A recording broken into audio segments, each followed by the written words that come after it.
All right, I'm pretty sure we're live now. What's up, everybody? Ryan here, DFS 5-Pack. We're ready to talk through the Packers at Arizona tonight. Obviously, you guys know who I'm rooting for. Not a great spot for us. Arizona's really good, and minus Devontae, our defensive coordinator, missing many of our best players. Not a perfect spot for the Packers, but I'll still be out there rooting. So let's talk about the DraftKings Showdown tonight. Go ahead and click that thumbs up button if you don't mind. If you happen to be new to the network, please subscribe, click the bell for notifications. You guys know how all the people on YouTube talk. Let's get into today's plays. As I said, thumbs up, subscribe. Let's talk about some of the simpler plays. And let's start with Kyler Murray. Made the cover today. This is the captain spot right here. Like for me, just be different elsewhere. Could Aaron Jones or Aaron Rodgers outperform him? Sure, it's possible.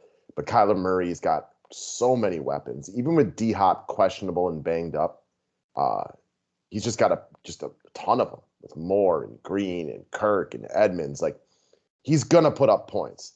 It's a pretty safe play. He's going to be real popular at the captain position for all the obvious reasons. He's easy to afford. No Jair Alexander, no Zadarius Smith for the Packers. They're missing plenty of their better players. No defensive coordinator to make in-game adjustments or anything like that. This is an MVP moment for Kyler.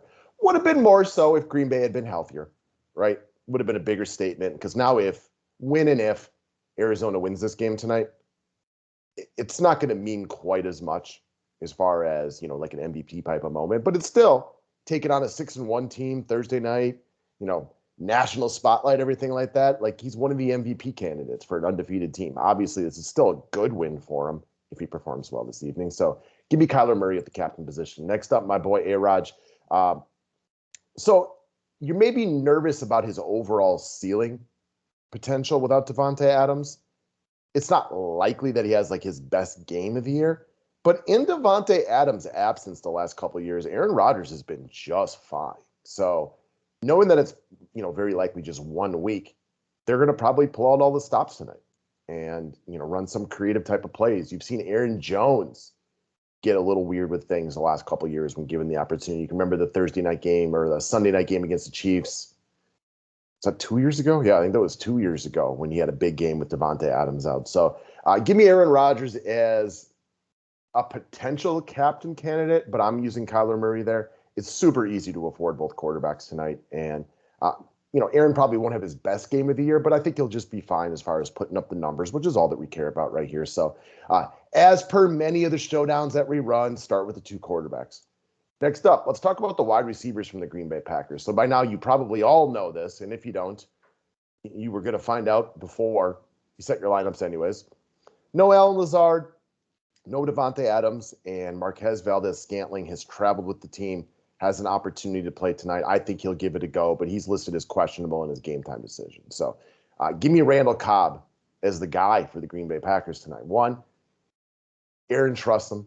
That currently Aaron trusts Devontae, who's just better than Randall Cobb, even at Cobb's peak, and he looks for him a lot. I think Randall Cobb is his security blanket tonight. So don't be surprised if Randall Cobb has a night where it's 8 catches, 60 yards, right? Like the yardage isn't insane, but the targets are likely to be there. He trusts them. He feels comfortable with them. Cobb has really gotten to know the system over the last 6-7 weeks, so he should feel pretty comfortable with running a large number of routes.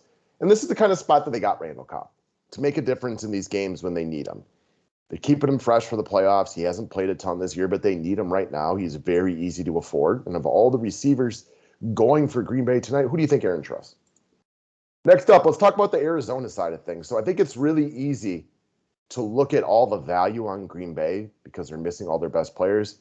But let's not forget that, gun to head, give me Kirk, D-Hop, AJ Green, Chase Edmonds to outscore these guys. So I'm picking out Christian Kirk.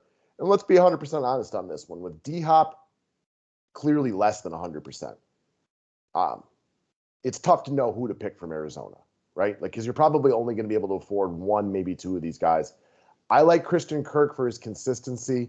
I like how he matches up with the Green Bay defense. I think Hop will be out there on the outside. Kirk will be running, patterns all over the place. He's been pretty consistent all year. Gun to head, this is a skill position guy I want from Arizona tonight. But if you want to make a case for AJ Green or Edmonds or even James Conner or Zach Ertz or anything like that, I'm all ears. I understand where you're coming from. This is a really tough call on who you're targeting, and maybe who you can best complement them with from an affordability standpoint as it helps you make your decision. But gun to head, give me Christian Kirk. But again, it's a super tough call. And all of your points feel like the other guy's better are probably very valid.